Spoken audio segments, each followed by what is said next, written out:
Hey everybody out there, this is Seto, and today for you guys I want to do a little bit of a video talking about and also discussing about how I like deck building, pretty much. Now, this is going to be a probably two-parter video. I'll try to record the other one later on, probably this weekend, and upload it next week or the following week. But pretty much in this video, I just want to talk about some of the things I do when I am constructing decks that I profile on this channel. Some things that I've done for multiple years in the game of Yu-Gi-Oh! As you guys know, if you are not familiar with this channel and this is your first time watching, I've played Yu-Gi-Oh! Since pretty much 2002. I started playing competitively back in 2003, back when we had Hand Control and Marauding Captain and all that crazy stuff. If you guys remember Clown Control, I used to play that back in the day. There was a lot of different decks back then I've played. And I've pretty much played competitively from 2003 all the way to probably 2015, 16, 17 probably I would say is when the last year I really played competitively. I also went to a few YCSs back in 2019 and 2018 as well. So I've played competitively off and on for a long period of time, but I really played competitively for a good 10 plus years in the game of Yu-Gi-Oh! So I've accumulated a lot of experience in this game, have a lot of knowledge of how deck construction, how I like to do it, how it works for me. And if you guys are familiar with the decks I've profiled on this channel, I have a method to my madness. Now, if you guys do enjoy this video, please give it a thumbs up down below, because if I see enough likes on here, if we get 30 likes or 25 likes, I'll definitely do more of an in-depth video talking about in generic terms how I like deck building. So for me personally, when I'm deck building, there's a method to my madness. So sometimes, there's two different types of decks I'll say that I like to build and I like to work on. So number one, you have the archetype-based deck. So an archetype-based deck pretty much is a deck that it's what the word means, right? It's an archetype. It has a engine already constructed into the deck. You have a game plan. There's something the deck does. Now you can mix and match, mix and match engines. So there's some good examples. Light Swarm is a perfect example of a deck that throughout the course of its existence has always had some type of mix and matching with other engines, be it a Twilight Swarm deck, be it a Zombie Twilight Swarm, be it a Shaddoll Twilight Swarm, be it a Light and Darkness Light Swarm, be it a Dragon Ruler Swarm. There's been a multitude, of Light Swarm variations. So that's a good example, I feel like, of a mix and matching engines. A deck that has a good core engine and you can put other engines into it to make the deck either function better or have multiple different avenues of playing. The thing you have to watch out for that, and one thing I will say about myself when I do decks like that, is you gotta be careful. You have to make sure it's not too much of one thing and not too much of the other, otherwise you get what we call brick hands. Brick hands means you can build a house out of it. You can't do anything. You're like, oh, set, pass, go, 2003 Yu-Gi-Oh! Not what you want in 2020. 2020. So, that's one type of deck you can do. You can mix and match engines. Then you have a deck maybe that's straight up has everything you need pretty much in there, and then you just add additional staple cards. A good example of this I'm going to use is a deck that I used not too long ago, which is the first thing that pops in my mind, is something like, let's say, I don't know, Galaxy Eyes. If you guys are familiar with my Galaxy Eyes decks I've profiled on this channel, I've taken the YCSs and whatnot, that's kind of like, I don't want to say that's more of an archetype-based deck. Not multiple different engines in it. It pretty much has the Galaxy engine. There's different ways you can run the Galaxy engine. You can maybe run it more rank 4s, more link spammy, more rank 8s. It's up to you how you want to take it. Do you want to take it more Exceed-based, maybe a little more link? How do you want to approach this deck per se? And that's an archetype-based engine. It takes a little bit of like just trying to find ratios in those type of decks. Not so much, okay, what's the proper amount, what's the proper balance between this engine and that engine, what's too much, what's too little, which is what you're doing when you're mixing matching engines. But with an archetype engine, you're pretty much trying to figure out ratios. What should I run here? Okay, I have 5 card slots. I have 6 card slots, let's say. Okay, I'm going to run maybe 3 hand traps. I'm going to run Monster Reborn, Upstart Goblin, a little bit of consistency, a little bit of draw power, maybe a little something else. Maybe I want to run Impermanence because I'm not going to really use Monster Reborn at all. It has enough draw power. So I'll just throw Impermanence in there. And that's kind of an archetype-based deck. They don't take a lot of thought process. It's pretty much a situation where you're just trying to figure out the proper ratio of cards. How much do I run of this? Maybe this archetypal card nobody's trying right now. Maybe I should run this in here as a tech option. That's part of this archetype. That's pretty much just the situation. Like I said, it's more of a, what's the ratio? Not so much of, this is a new strategy. This is just like, this is another part of the deck. Maybe in this current meta, I want to run this card, which is never usually run in the archetype because it counters this deck. So you get what I'm trying to say. Like, you're pretty much just using archetype-based cards. You're playing with the ratios. You maybe put tech options in there as well, compared to an engine type of deck where you're just throwing different engines in there and trying to get the deck to function, and you're just trying to find what's the proper balance of an engine. So those are two different types of decks I've built. The third type is the off-the-wall deck, or the deck that there's nothing out there. You have to build the deck from the ground up. And this is a deck that takes a lot of skill to build. This is where your deck building skills really come in. Because I feel like it's pretty simple and you can pretty much figure out fairly quickly and easy how to build an archetype deck, how to build an engine-based deck. But an off-the-wall ground starting level, there's nothing out there, or there hasn't been nothing out there probably in 5 years, and the game has evolved and changed since that time frame when it was maybe a meta deck. A recent option I had was Agents, a deck that saw a lot of play back in the day. There wasn't, when I was revisiting the deck recently, there wasn't a lot of stuff out there, so I pretty much had to just figure out how to do it.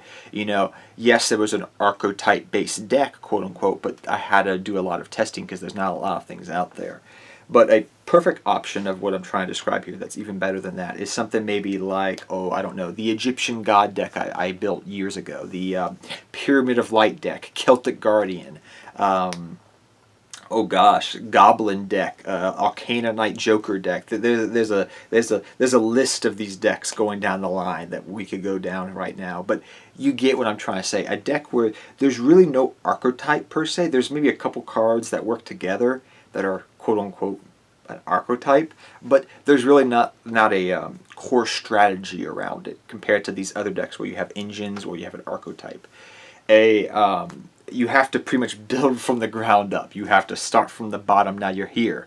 You have to figure out what works. Okay, what are some good tech options? What are some good generic cards that work with it? A good example with the Goblin deck. I was looking at the Goblin deck when I was building this deck recently, and I noticed a lot of their defenses were 0. So I said, Mass Chameleon, so I can go for level 8 synchro plays. And now I can run a Reptile engine with Kage Tokabe and Mass Chameleon to make this a rank 4 base deck. You see where I'm going in this progression here. So you start to develop a strategy out of nothing. And that takes a little bit more skill than just engines and archetypes, because you literally are starting with nothing. You are starting with some based cards, an outline, and it's kind of like a painting, let's say. A painting where you just have the outline of the painting and you have to figure out what goes in the center of the canvas. So imagine I have a big painting in front of me, right? I know the outline of the painting. I know, okay, it's going to be in the mountains, it's going to be, a scenic scene, but I don't know everything that's in between it, all the lines, and you have to fill that in. And that takes skill. That takes a lot of deck building and knowing a large amount of the Yu-Gi-Oh card pool, which only comes from playing Yu-Gi-Oh for a long period of time and been devoted to the game of Yu-Gi-Oh from playing multiple different decks, multiple different formats, and trying different things out throughout the years by pretty much looking, and you even if you think you know the entire Yu-Gi-Oh card pool, you don't. People will come up with other ideas to help expand upon what you've already created, and that's why I love this YouTube channel, because people will randomly comment, hey, have you thought of that? I don't know if that's really that meta where that would really help the deck. And then there will be people that comment, hey, have you tried this? I think it'd be really helpful. And I'll look at it and I'm like, oh, I like that idea. Let me add that. And next time I do the deck profile, you'll see it in there because some random person commented it. So that's why I love YouTube for that platform. I love constructive criticism when it comes to deck building. Always take constructive criticism. You can say, yeah, I don't know that that's my cup of tea, but try it out if you think it may be a good idea, because a lot of quirky cards make decks better. You'd be surprised. But those type of decks take a little bit more skill to build. So those are 3 types of decks. We talked about that for 10 minutes there, right? So what are some other things I like to do? Play testing. I know in this current era right now, we're not doing a lot of one-on-one duels in person. And I'm going to be admitted, I'm a little biased to dueling online. I've been bitten in the butt so many times when it comes to deck construction online, where people will build a deck online, or even I will build a deck online, and I'll play the deck, and it sucks awfully. I don't know if it's just the ratios, I don't know if it's the algorithm, I don't know what it is, on whatever type of platform you're using. But I noticed this. Be it Dueling Book, Yu-Gi-Oh! Nexus, whatever. I always will build a deck sometimes, and it'll be awful online. I build it in real life, and it functions pretty damn good. The Egyptian God deck is a perfect example of a deck like that. Perfect example. A deck that when I built it online, it sucked. It was not. I was like, oh my gosh, I should maybe give up on it. Built the deck in real life, started playing around with it, doing test hands and everything, and I was like, oh my gosh, this flows wonderfully. I don't know what it is. And then I've had the opposite happen. A deck I'll construct online, I'll build it, works well. I take it into real life, and I'm like, oh my gosh, this deck is horrible. Why did it do so good online after 50 duels, 60, 100 duels? And I'm just like play testing against the AI back in the day, and even recently, and it's just like, oh my gosh, this sucks. Like, and then it'll be the opposite. So that's why I have a little bit bias on that. And because, you know, sometimes you're playing like a deck that you're just trying to construct, like a Goblin deck or an Egyptian God deck, and you're trying to take it against the top of the meta, and it's like, okay, dude, first off, that card's not even legal here in the TCG for the next 8 months. And secondly, I'm not playing this against dot meta deck right now. This is just a deck I'm building to play against my friends. So in that concept, like, I'm just trying to get the deck to function. I'm trying to find its quirks, expand upon it, test it. What are my play hands? And that's why I love doing test hands in real life all the time. Because I think I've heard 2 sides of the same coin. Either A, it's okay to duel online, you know, it's a good example of the current meta. And I've heard that a lot recently, since we've been dueling online a lot recently. But I've heard the opposite side of the coin. And I'm in the camp where I understand both, but I'm going to have to be honest, there's a lot of factors that come into play that people do not consider from playing online testing to real life testing. There is a difference. There is no substitute for real life testing, because card sleeves can play a factor. I'm being honest. Shuffling, how you shuffle, does play a factor. How you cut the deck plays a factor. Did you I mean, there's so many different factors, outside factors, that you may not know. And the fact that people just think you use an algorithm and you could figure out, yeah, it is. I get it. It's a ratio game. But at the same time, you have to consider these factors. You know, when wherever people doing mathematic formulas, it's not simple just x plus y equals z. There may be, if you really look into certain formulas, you'll notice, okay, we have x plus y plus this because other factors may happen equals z. If you get into higher algebra and whatnot, you'll start to figure this stuff out. But you have to always keep in mind there's external factors affecting, you know, something going on. So it's not going to be a perfect environment. And I'm being completely honest with that. And you have to keep that in mind. So that's why I love playtesting in real life. Every deck I profile, I try to do some test hands for an hour to 40 minutes. And, you know, that's why sometimes I only do a deck profile a week if I don't have a lot of time, because it takes a lot of practice. When you're constructing these decks, you have to make sure, you know, I'll spend an hour researching, which is the next thing I'm going to talk about on how I construct decks. But I do an hour researching, an hour probably, we're an hour to 2 hours building the deck throughout the week, an hour of play testing, and maybe 30 minutes of real life play testing once I have all the cards. And then I'll play it, do different combos, think of different things, how this works, how's this work, how's that work, okay, this all works together well, okay, let's profile it, okay. Sometimes I'll, if, you know, when locals was more available to me, I would used to test in real life against friends all the time. Not so much right now with everything going on. That's the thing. So you have to adapt. But saying that, the last thing I like to do when constructing, which is pretty much the first thing I do, And I know I've kind of gone in reverse order here talking about engines, how I test the deck. And another thing I do too, I should have mentioned this before, is I also research the decks. I believe that, a lot of people are building decks similarly. I think researching decks is definitely a must-have in today's game of Yu-Gi-Oh! Because you can't, even me, a guy that's played for multiple years, does not know every single card in the game of Yu-Gi-Oh! I may not know much about a deck, so I have to research said deck. I have to see what's new, because maybe I haven't picked up the deck and played the deck in 2 years, and some alternative support came out, right? And I may not know about that support. I may have thought about it when it came out, picked up the cards, and they're sitting in my binder, and I just never got around to building the deck. It happens. It legitimately happens. So researching a deck is always, always, always key. I usually do researching about how many ever decks I feel like until I feel comfortable with understanding A, how the deck functions, B, how the deck works, and C, what is the play? How is this deck working? How does it work? Be it an off-the-wall deck, be it a archetype, be it an engine-based deck, whatever. I always, always, always research, and then I maybe turn it to how I like to play my decks. Right? I may say, okay, he's doing more of an OTK build. I'm not so much into OTKs because they get negated a lot. Good example, number 100. People have asked me why I haven't put that in certain deck profiles. Dragulon with number 100. And I even said this to a commenter. I did that one time with Galaxy Eyes, played the card in the deck, loved it. Online it worked well, tried it in real life, and it got negated every time by impermanences, effect failures, and a half a dozen other things. 12 out of 12 times, I think I said. Literally, it did. And I was just like, I said that it wasn't worth it. I'd rather run these other cards. So that's an example. Like, I did research, I tried it, I liked it, last minute cut it because it just wasn't working when I was doing testing. So you see how this evolution works. You research the deck. I know I went in reverse, but research. Figure out how you want to build. Well, first figure out how you want to build the deck. What type of deck are you building? Research it. Test it.